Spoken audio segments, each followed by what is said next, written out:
কোরবানির ঈদকে সামনে রেখে খুব শীঘ্রই বাজারে আসছে নতুন ডিজাইনের কাগজের নোট। এবার কিছু নোটে থাকছে না বঙ্গবন্ধুর ছবি। জুলাই বিপ্লবে শহীদ তারুণ্য, সুন্দরবন এবং ঐতিহ্য ও সাংস্কৃতিক বিভিন্ন বিষয় থাকছে নতুন নোটের নকশায়।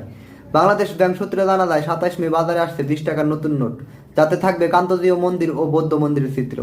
29 বা 30 মে আসছে 50 টাকার নোট, যার এক পাশে শিল্পাচার্য জয়নুল আবেদিনের দুর্ভিক্ষের ছবি এবং অন্য পাশে আতিয়া মসজিদের ছবি থাকবে। আর 2 জুন আসছে 1000 টাকার নোট, যেখানে থাকবে বঙ্গভবন ও জাতীয় স্মৃতিসৌধের চিত্র। বাংলাদেশ ব্যাংকের এক কর্মকর্তা জানিয়েছে 5 টাকার নোটে থাকবে আবু সাঈদ ও মুগ্ধদের ছবি, 10 টাকার নোটে থাকবে তারুণ্যের ঐক্যর প্রতীক এবং জাতীয় মসজিদ বাইতুল মোকাররমের ছবি।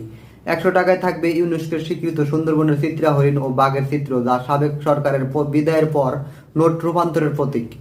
200 টাকায় থাকবে ধর্মীয় বৈচিত্র্যের প্রতীক হিসেবে মসজিদ, মন্দির, গির্জা ও প্যাগোডা থাকবে। আর 500 টাকায় থাকছে ঐতিহাসিক আহসান মঞ্জিলের ছবি।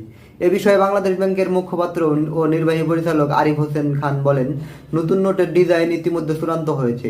কাগজ আনা হয়েছে। 1000 টাকার নোট সহ কয়েকটি ভিন্ন নোটের ছাপার কাজ শুরু হয়েছে। এবার কোনো নোটে থাকছে না মানুষের পুরোপুরি ছবি। তবে জুলাই বিপ্লবে শহীদ তারুণ্য, সুন্দরবন ও ঐতিহ্য সংস্কৃতির বিভিন্ন বিষয় থাকছে নতুন নোটের নকশায়। আমি ধারণা করছি ঈদের আগে কয়েকটি নতুন নোট আসছে।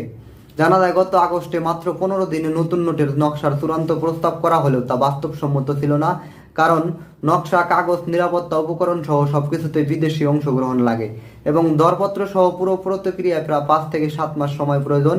সে কারণে ঈদের ভিতরের আগে নোট ছাড়ার পরিকল্পনা বাস্তবসম্মত হয়নি।